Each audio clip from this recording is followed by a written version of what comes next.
Well, Ziggy, you're in control of your destiny in the Supporters' Shield title, enabled by that two-goal comeback. How proud were you of the way the team fought there? Well, I was extremely proud of our team, because we took goals at the worst possible time. We took a goal right before halftime. We took a goal right after halftime. A little bit, I think we helped, on both those goals with the deflection and just, a combination of errors on the first. But then I think we showed character. I thought we were unlucky. After the first 15, 20 minutes, I thought we created the better chances from then on throughout the game. We were unlucky not to get a goal from Dempsey in the first half. Oba had a couple of good looks. But then I was really proud of the character of our team, being able to come back and lock it up at 2-2 and be knocking on the door to take the win. What was the motivation of starting Papa on the bench, and how do you think that he affected the match whenever he came in? Well, Papa was gone, and there were some issues. He actually didn't get his visa, so he couldn't play in Peru. So he had really done 5 days of nothing. So we decided that we were going to come this way. It was maybe a little bit more defensive, which we thought was important at the beginning of the game. One of the reasons we subbed Evans out was he was sitting on 4 yellow cards. So at that time, being down 2-0, we didn't want to risk him getting a yellow card and missing the next game because we felt it might come down to the next game. And, and we knew Papa could come in and play well. How big is the red card? I don't know. That's really a question for Bruce. I think the refereeing. I can't figure out what are yellow cards and what are red cards anymore. I see fouls. I see guys getting clipped off the ball. I see guys getting hit. Sometimes it looks like rugby instead of soccer, and some of it gets called and some of it doesn't get called, and it becomes agitating. It's also, you're having situations. There was one situation in the game where there's a free kick. He blows the whistle. He's standing on the 6, still talking to the guys, and the Galaxy put the ball into play somewhere 25 yards from goal, and he lets it play on. And it's like, I thought you had to take the free kick in the same country the foul occurred in. And, that's something else. The last play of the game, Oba's called offsides.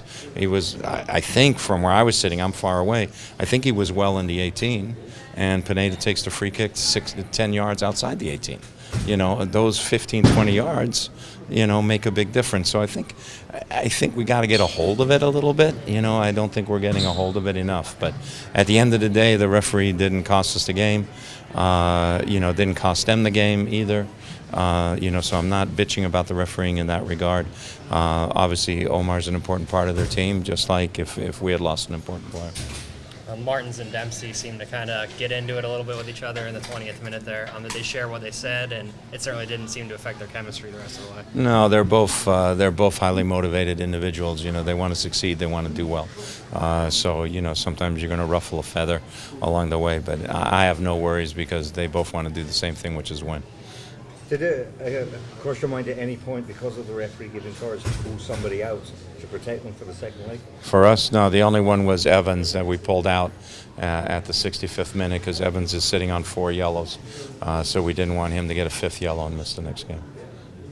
Pineda hadn't started a match in a while for you guys, comes into an atmosphere like this, and how did you rate his performance? He's a veteran player. He's a quality player. I think he helped our team. He's a good decision maker, and I thought as the game went on, he grew, into the game for sure and became a bigger part of our game. Martins and Keane have been locked in the MVP battle. Do you think Martins did enough tonight to seal that? I don't know. You guys vote on that stuff. We only have a 1/3 vote, so there's a lot of MVPs. I think on both those teams. Keane is important. Donovan's important to their teams. Artis has had a tremendous year. Omar does a lot of good stuff for us. Martins does great stuff.